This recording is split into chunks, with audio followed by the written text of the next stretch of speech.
मैं रणविजय @ कड़वा सच 1309 में आप सभी का हार्दिक स्वागत है। आज बात नर्मदा नदी के संबंध में होगी।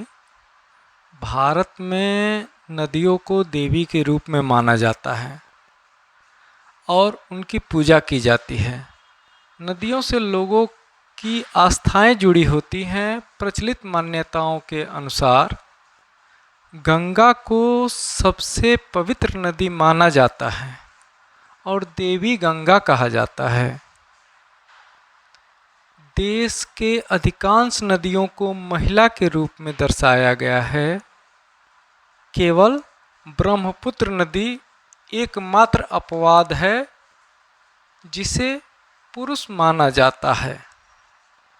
भारत में लगभग 400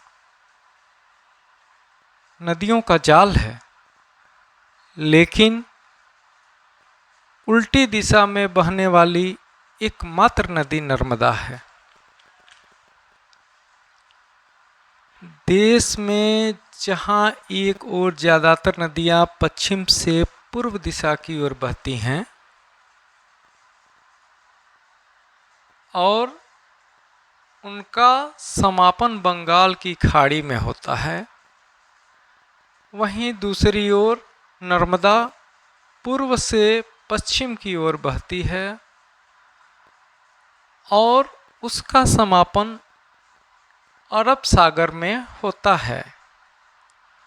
नर्मदा नदी को आकाश की बेटी और भारत की सबसे पवित्र नदियों में से एक कहा जाता है।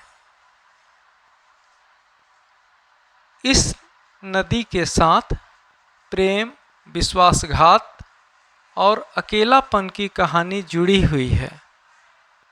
माँ नर्मदा कुंवारी क्यों रही, इसके पीछे पौराणिक मान्यताएं हैं। लोक मान्यताओं के अनुसार नर्मदा एक सुंदर राजकुमार सोनभद्र को अत्यधिक पसंद करती थी। दोनों का मिलन होना था, लेकिन भाग्य को कुछ और ही मंजूर था। विवाह से पहले नर्मदा को पता चला कि सोनभद्र उनकी दासी जूहिला को पसंद करते हैं।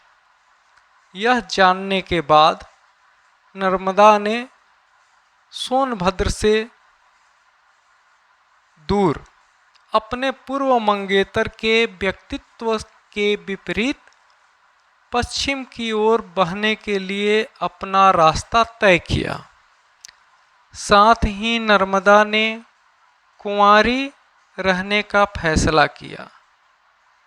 इसलिए नर्मदा नदी उल्टी दिशा में बहती है। नर्मदा नदी के उल्टी दिशा में बहने का एक वैज्ञानिक कारण भी है। वैज्ञानिकों के अनुसार नर्मदा नदी के उल्टा बहने की वजह रिफ्ट वैली है, जिसका मतलब यह है कि नदी के प्रवाह के लिए उसका जो ढलान बनता है उल्टी दिशा में है। जिस ओर नदी का ढलान होता है उसी दिशा में नदी का प्रवाह होता है। नर्मदा मध्य प्रदेश और गुजरात की प्रमुख नदी है। जय मां नर्मदे।